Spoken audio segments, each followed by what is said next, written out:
하겠습니다. 시작. 베드로전서에서 증언하는 예수 그리스도.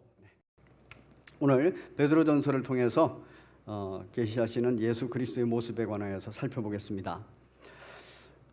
베드로전서에서 먼저 우리가 딱 출발해야 되는 출발선이 있습니다. 그 출발선이 어디냐 하면 베드로전서 1장 6절입니다. 우리 베드로전서 1장 6절 부분을 한번 띄워주시겠습니까? 그러므로 너희가 이제 여러 가지 시험으로 말미암아 잠깐 근심하게 되지 않을 수 없으나, 우리 삶의 자리가 어떻다는 얘기입니까? 근심할 수밖에 없는 삶의 자리라는 얘기입니다. 종말 기간은 그런 기간입니다. 그런데 잠깐이라고 말하는 것은 영원에 비해서 짧은 기간이라는 말이에요. 또 한 가지는 이거 잠깐이니까 잘 좀 참아봐라, 이런 뜻입니다. 금방 지나간다, 이런 뜻입니다. 근데 현상은 근심하는 현상이라, 이런 겁니다. 우리의 상황은, 우리의 환경은 근심, 걱정, 그리고 염려, 두려움으로 굉장히 가득 차 있는 그러한 장소라는 겁니다. 그런데 이 종말 기간의 이 세상이 이제 어떻게 될 거냐? 바로 오히려 크게 기뻐하는도다. 지금도 기뻐지고, 그리고 나중에도 완전히 기뻐진다는 얘기입니다. 어떻게 해서 그렇게 하느냐? 너희 믿음의 확실함은 불로 다 태워버려도, 연단하여도 사라지지 않는다는 거예요. 그래서 없어질 금보다 더 귀하다는 말입니다. 그래서 결국은 이 종말 기간을 잘 지내고 나면 예수 그리스도께서 나타나실 때, 재림하실 때 칭찬과 영광과 존귀를 얻게 될 것이다. 할렐루야. 이거 금방 지나갑니다. 그러면 여기만 참으면 어떻게 된다고요? 칭찬과 존귀와 영광을 얻게 된다고요. 참을만 합니까? 버티고 견딜만 합니까? 아니면 아이고 못하겠어, 그거라도 못하겠어, 이렇게 생각이 드십니까? 참을만 하시죠. 그리고 동역자도 허락해 주셨잖아요. 집사님, 우리 함께 참읍시다. 나도 되게 힘들어. 근데 우리 집사님 사는 거 보고 난 힘을 얻어. 참읍시다. 이러면서 잠깐 지나가면 돼요. 그런 경험을 꼭 종말까지, 그러니까 재림 때까지 안 가도 많이 경험합니다. 우리 삶의 자리에서 염려, 근심, 걱정거리가 확 몰려옵니다. 두렵기까지 합니다. 그런데 나도 모르는 새 어떻게 하다 보니까 그 지나가 버리죠, 그렇죠? 그래서 이건 지나가는 거구나. 여러분, 이 현상은 예수님 안 믿는 세상의 지혜자들도 아는 현상입니다. 그런데 우리 예수님께서는 정확하게 얘기했어요. 이거 짧다, 잠깐이다. 그리고 잘 견디면 존귀와 영광을 받을 때가 온다. 그러니까 힘을 내라, 그런 말입니다. 계속해서 그 다음 구절 보겠습니다. 8절입니다. 예수를 너희가 보지 못하였으나 사랑하는도다. 예수님을 사랑하십니까? 어떻게 보지도 않고 사랑하십니까? 이게 신비입니다. 이게 성령께서 내 안에 오셔가지고 내 마음을 움직이시는 거예요. 그래서 알려주시면서 사랑하도록 만드는 겁니다. 이제도 보지 못하나 믿고 말할 수 없는 영광스러운 즐거움으로 기뻐하나니. 여러분, 즐겁고 기쁩니까? 예수님이 나와 함께 하시니 즐겁고 기쁩니까? 네. 그렇게 하는 이유는 믿음의 결국 곧 영혼의 구원을 받았기 때문이고 완성해 갈 거기 때문입니다. 여러분, 이 사실이 우리가 주일 성수를 하고 예배를 드리고 또 말씀을 묵상하고 기도를 하고 하는 그 가장 기본적인 베이스예요. 우리가 예수님 안에서 구원받지 못한 사람 같으면은 이런 거 감지도 못하고 알지도 못하고 하지도 않습니다. 그런데 예수 그리스도 안에서 구원받은 사람이기 때문에 이런 것들을 하는 거예요. 그런데 베드로 전서에서는 예수님에 관하여서 명확하게 그 계시를 하시는데 어떤 방식으로 계시하느냐면 하나님이 예수님을 이렇게 세우셨다 하는 방식으로 그렇게 계시를 하십니다. 여러분, 하나님께서 예수님을 이렇게 세우셨다 하는 방식은 사도행전 2장에 베드로의 설교에도 나오죠. 하나님께서 너희가 죽인 이 예수를 하나님께서 주와 그리스도로 삼으셨느니라 이렇게 기록하고 있어요. 그런데 이 베드로전서는 그때 베드로의 자기가 설교한 것보다 더 명확하게 지금 베드로가 기록을 하고 있습니다. 하나님이 예수님을 이렇게 세우셨다. 한번 그 부분을 보겠습니다. 우리 베드로전서 3절 보겠습니다. 1장 3절. 우리 주 예수 그리스도의 누구? 아버지. 그분. 그 아버지 하나님이 이렇게 나와요. 그리고 그분은 정말 찬송받으시기에 합당하신 분이라서 우리 모두가 찬송해야 됩니다. 지금 하나님에 대해서 얘기하는 거예요. 근데 그분이 무슨 일을 하셨는가? 그의 많으실 긍휼대로 불쌍히 여김대로예요. 예수님의 일생도 긍휼히 여기셨고 또 저와 여러분들의 일생도 긍휼히 여기셨어요. 그 긍휼히 여기신 대로 예수 그리스도를 죽은 자 가운데서 부활하게 하심으로 누가 했다고요? 하나님이요, 그렇지? 하나님이 이렇게 하셨으니 예수님은 뭐 하신 분이라고요? 부활하신 분이라고요.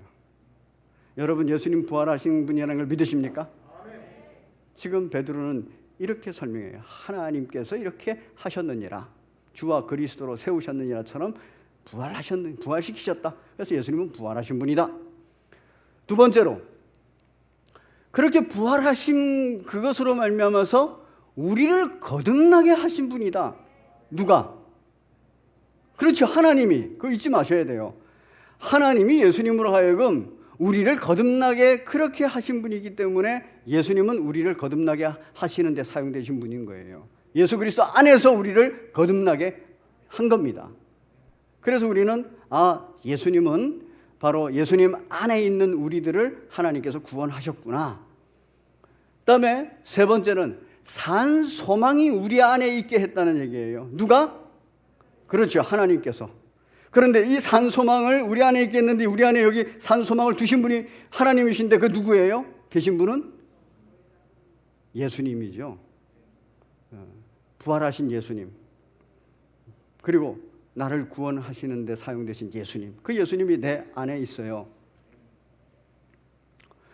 그리고 나서 그분이 계시면서 또 그분 안에서 무슨 일을 하나님께서 하셨냐면 썩지 않고 더럽지 않고 쇠하지 아니하는 영원한 유업을 있게 하셨다. 우리 하나님께서 예수님 안에서 그 일을 하셨다는 거예요. 그러면 결국 이 얘기는 예수님께서 그 일을 하도록 그렇게 사용되셨다는 얘기입니다. 예수님은 그런 분이셔요. 그곳은 곧 어떤 유업이냐? 너희를 위하여 하늘에 간직하신 것이라 영원한 유업이라는 것입니다. 저와 여러분들은 하나님께서 우리들에게 우리를 거듭나게 하시고 산 소망에 있게 하시고 유업을 주시려고 예수님을 부활시키셨어요. 그리고 그렇게 우리를 인도하셨습니다. 우리는 예수 그리스도 안에서 이런 모든 것을 하나님이 계획하신 것을 다 받았다는 겁니다. 그래서 너희는 말세에 나타내기로 예비하신 구원을 얻기 위하여, 여러분 지금 우리가 종말 기간에 구원을 받고 있죠. 얻기 위하여 믿음으로 말미암아 하나님의 능력으로 보호하심을 받았다. 여러분, 우리가 구원받고 믿음을 가진 것이 누구 덕분이라고요? 하나님 덕분이라고요. 하나님께서 능력으로 우리를 보호하셨기 때문에 지금 내가 믿음을 가지고 있다는 얘기입니다.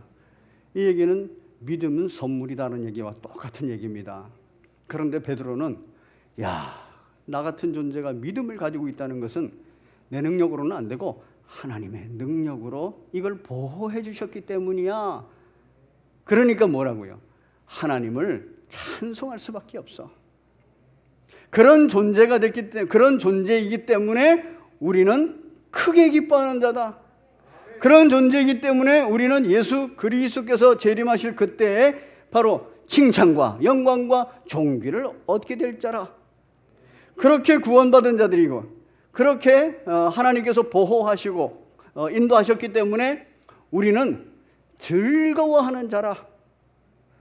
여러분, 종말 기간에 즐거워하는 자가 되셔야 됩니다. 여러분, 저와 여러분들은 즐거워할 자인 줄 믿으시기 바랍니다. 저와 여러분들은 기뻐할 자인 줄 믿으시기 바랍니다. 그래서 혹시 우리 인생에 즐거움이 자꾸 안 생기고 혹시 내 삶의 자리에 기쁨이 잘 안 생기면은 다시 자꾸 돌아보시면서 내가 즐거워할 자인데, 내가 기뻐할 자인데 이러면서 하나님 말씀 묵상하시고 기도하시고 예배드리시고 이러면서 그 즐거움을 회복하시고 그 기쁨을 회복하시기를 바랍니다. 베드로는 이 부분이 심각한 거예요. 왜냐하면 자기가 예수님을 부인하다가 다시 회복돼서 예수님의 사도의 길을, 예수님의 제자의 길을 걷지 않습니까? 그런데 살아가는 그 삶의 자리가 즐거운 게 없는 거 아닙니까? 기쁨이 잘 없는 거 아닙니까? 그런데 이상하게 내 속에 즐거움이 있고 내 속에 기쁨이 있는데 이게 뭘까 생각해 보니까 바로 이렇더라는 거예요. 저와 여러분들도 삶의 자리를 그냥 보면 즐거워할 일, 기뻐할 일 별로 없을지도 모릅니다. 있다 해도 그건 세상이 가져다주는 즐거움과 기쁨인 거예요. 그거는 곧 있다가 사라지고 또 없다가 또 생기고 막 이렇게 왔다 갔다 해요. 거기다 내 마음을 두면은 요동합니다. 그런데 내 마음 속에서부터 쭉 올라오는 즐거움, 뭐를 할 때 즐거워요? 주의 복음을 전할 때, 또 제자 삼을 때 즐거운 거예요. 이 일에 동참하고 있으면. 뭐 할 때 기뻐요? 하나님 말씀 묵상하면서 이 약속의 말씀이 이 66권석에 막 풍성하네. 그리고 또 뭐가 기뻐요? 기도하면 어느 장소에서든지 그리스도 안에서 기도하면 다 들으시고 나에게 오셔서 마음을 탁탁 어루만지시면서 위로하고 격려하시는 것을 딱 경험하면은 그거 기뻐요. 그런 복된 삶을 살아가시는 여러분 되시기를 바랍니다. 자, 이제 이 베드로가 이렇게 기뻐하는 근거에는 이제 정확하게 구약의 근거가 있어요. 한번 보겠습니다. 자, 이 구원이 어디서부터 이미 파악이 됐냐면은 예수 그리스도에 대해서 예언하던 선지자들이 있어요. 그들이 이미 구약을 통해서 연구해놓고 구약을 통해서 이미 그리스도의 영을 받아가지고 어떤 일이 벌어질지에 대해서 다 알고 있는 거예요. 그거를 또 기록해놓은 겁니다. 그런데 놀랍게도 자기들도 성령을 힘입어서 복음을 전하는 자기들도 똑같은 그 놀라운 그리스도의 은혜가 들어왔다는 거예요. 그것이 선지자들을 행복하게 만들었고 그것이 복음 전하는 자기들을 행복하게 만드는 거예요.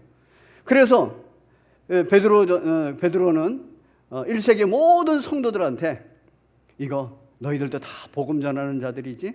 기뻐하라, 기뻐하라, 기뻐하라. 옛날 선지자들도 기뻐하고 즐거워했고 나도 기뻐하고 즐거워하고 그리고 너희들도 기뻐하고 즐거워하라. 뭐 가운데서요? 어마어마한 핍박 가운데서.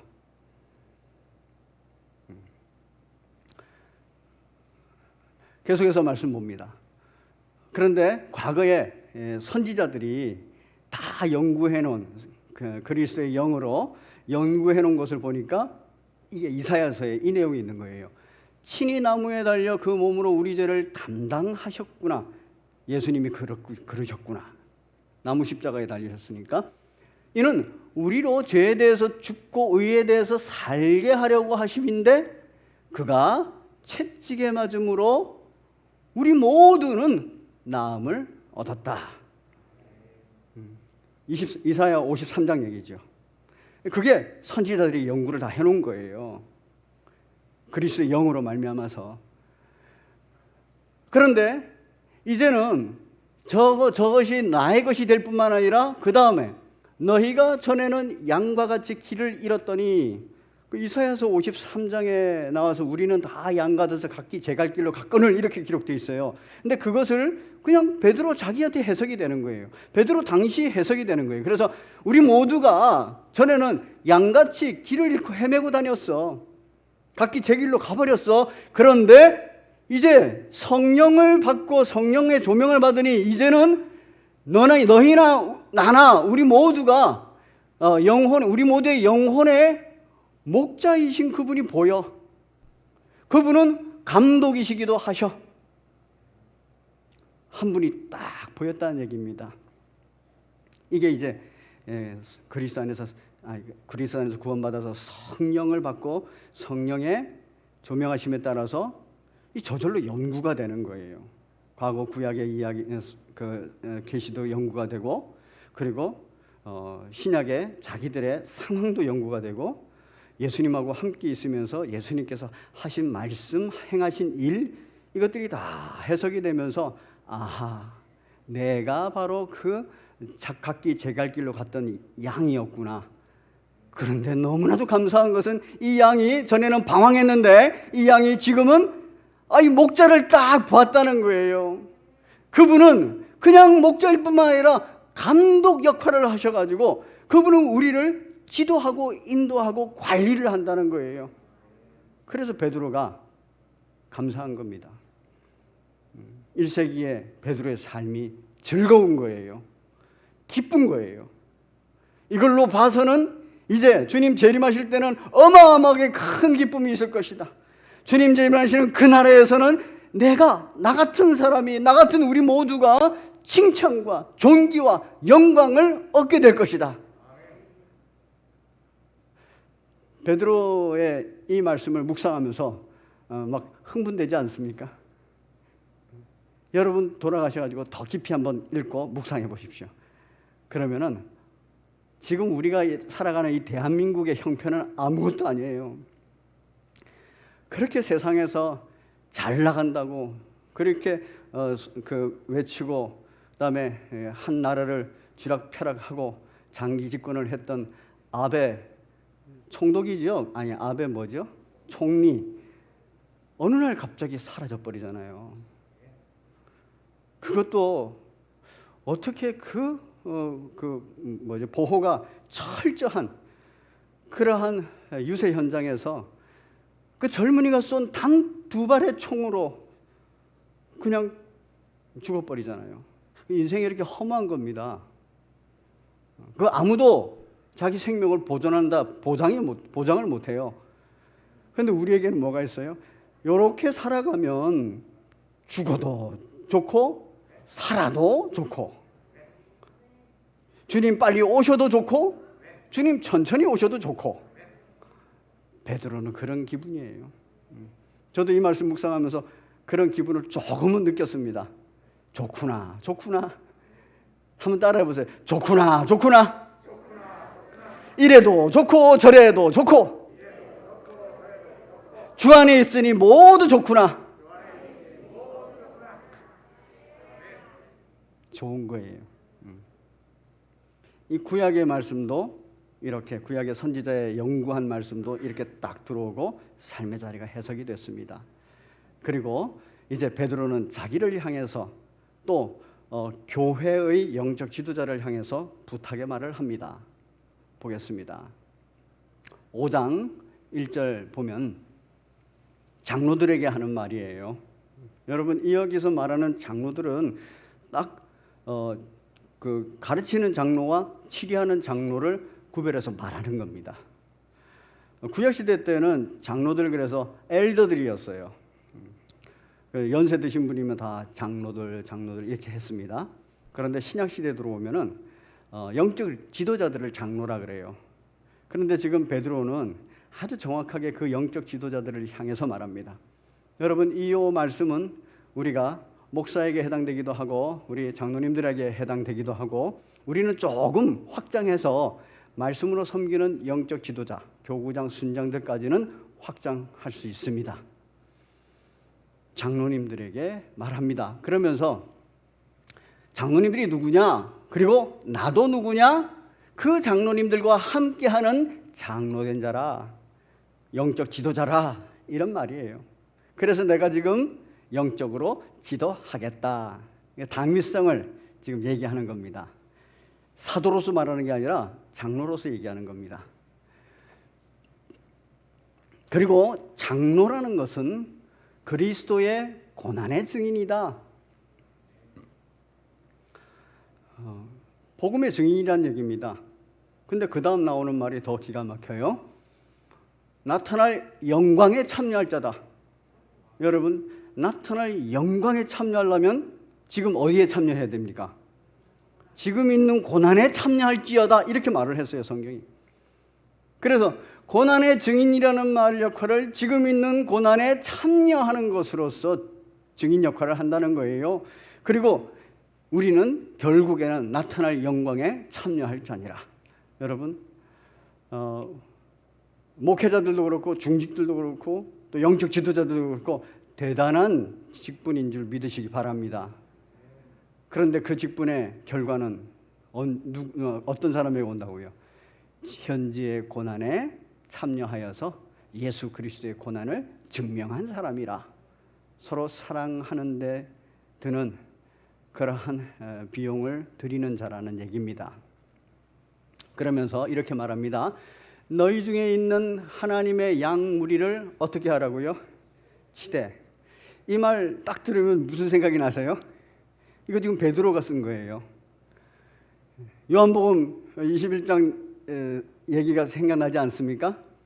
예수님께서 베드로를 찾아오셔가지고 그 배반한 베드로에게 내 양을 치라, 내 양을 치라, 내 양을 먹이라 이랬어요.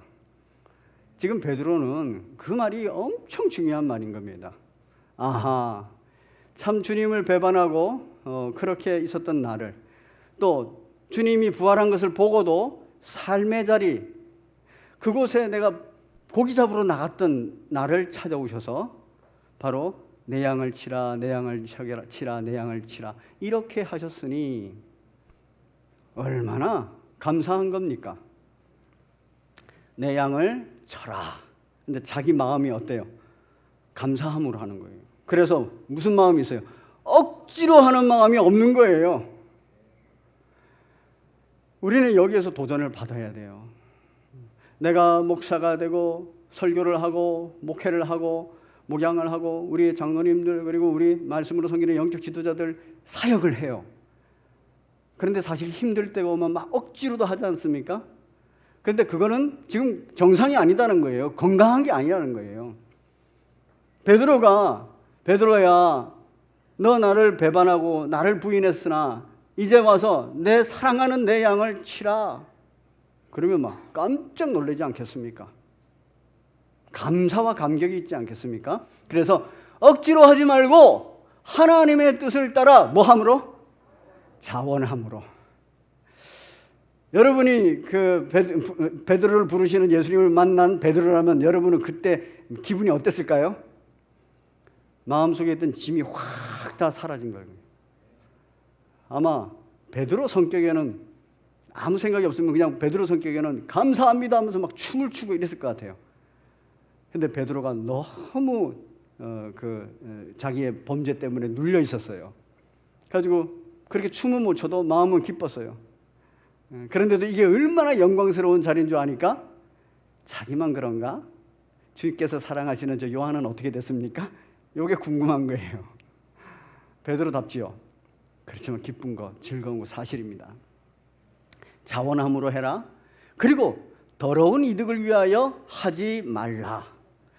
1세기 당시에는 교회가 어렵고 또 교회 섬기는 사람들이 어렵기 때문에 경제적으로 많이 어렵고 침탈당하고 그렇게 궁핍했기 때문에 아마 장로님들한테 사례를 좀 준 것 같아요. 그래서 장로가 될 때 그 사례를 탐해서 장로가 되려고 하지 말라 이런 말입니다. 이익을 탐해서 장로가 되고자 하는 거예요. 그래서 오늘 본문에서는 베드로가 그러잖아요. 당시에도 그런 이익이 있었던 거예요. 교회에서 주는 어려운 재정 형편에서도 주는 그런 게 있었고 또 그렇지 않아도 자기가 장로가 됐다는 것 때문에 또 다른 이익이 있고 이런 것들이 있었던 거예요. 그래서 그거 하지 말라는 겁니다. 다시 본문 보겠습니다. 그래서 이득을 위하여 하지 말고 기꺼이 하며, 이 이전 번역에서는 이 번역이 어떻게 되어 있냐면 즐거이 하며 이렇게 되어 있어요. 근데 기꺼이 하며 이러니까 좀 더 우리가 이해가 잘 안 되죠, 그렇죠? 즐거이 하며, 여러분 즐거이 일하는 데 있어서는 이익이 눈에 안 들어옵니다. 차라리 그 이익을 다 포기해도 즐거이 하기는 걸 원해요. 우리가 교회 영적 지도자들로서 사역을 할 때 즐거이 해야 된다는 거예요. 목회자들도 즐거이 해야 되는 게 맞고, 장로님들도 즐거이 해야 되는 게 맞고, 우리 교구장 순장님들도 즐거이 해야 되는 게 맞아요. 쉽지가 않습니다. 그렇지만 성경이 가르쳐주는 그 길을 걸어가야 돼요. 복음을 전파하고 제자 삼기를 하고, 그리고 오늘 말씀대로 복음의 말씀에 성경 말씀을 묵상하고 기도하기를 하고, 그렇게 꾸준히 해 나가면 즐거이 할 수 있습니다. 그래서 요거 1시간 했는데, 여기는 내가 1시간 해서 세상에 나가서 1시간 이렇게 일을 하면 얼마를 주는데 교회는 안 준단 말이에요. 그러면 여기보다 세상에 나가는 것이 이익을 봐서는 낫죠. 그런데 정말 예수 그리스도께서 재림하시는 그때에 칭찬과 존귀와 영광, 영원한 유업, 이거 받을 것을 생각하면 이거 아무것도 아닌 거예요. 즐거이 할 수가 있습니다. 계속해서 보겠습니다. 즐거이 하며 맡은 자들에게 주장하는 자세를 하지 말고, 내 양을 치라 이랬으니까 그 양을 맡았을 거 아닙니까? 예수님께서 위임을 하셨어요. 그런데 그거를 내 마음대로 막 주장하지 말라는 얘기입니다. 내가 가지고 있는 권력으로 휘두르지 말라는 얘기입니다. 자세를 하지 말고 양무리의 본이 되라. 그들이 좋아하도록, 따르도록 그렇게 잘 보호하고 인도하고 안내를 해라, 이런 말입니다. 그리하면 목자장 누굽니까? 예수님. 목자장이 나타나실 때 언제예요? 재림 때. 시들지 아니하는, 여기서 시들지 아니하는 영원히 꽃피어 있는 이런 뜻이에요. 영원히 꽃피어 있는 그 영광의 관을 얻으리라. 할렐루야. 베드로는 이게 보인 거예요. 그리고 이게 확신으로 들어온 거예요. 야, 영원히 꽃 피어져 있는 이 영광의 관이 있구나. 그걸 위해서 옛날 선지자들도 잘 연구를 해놨고, 성령으로, 그리스도의 영으로 잘 연구를 했고, 나도 성령의 은혜로 잘 이해가 되고 해석이 됐고, 내 마음도 그렇고 내 인생도 그렇게 정리가 됐으니 할렐루야, 감사하다, 이런 겁니다. 베드로 전서가 5장으로 되어 있습니다. 여러분께서 이 5장으로 되어 있는 베드로 전서를 오늘 드린 말씀, 오늘 나눈 이 말씀을 기억하면서 찬찬히 꼭 읽어보시기를 바랍니다.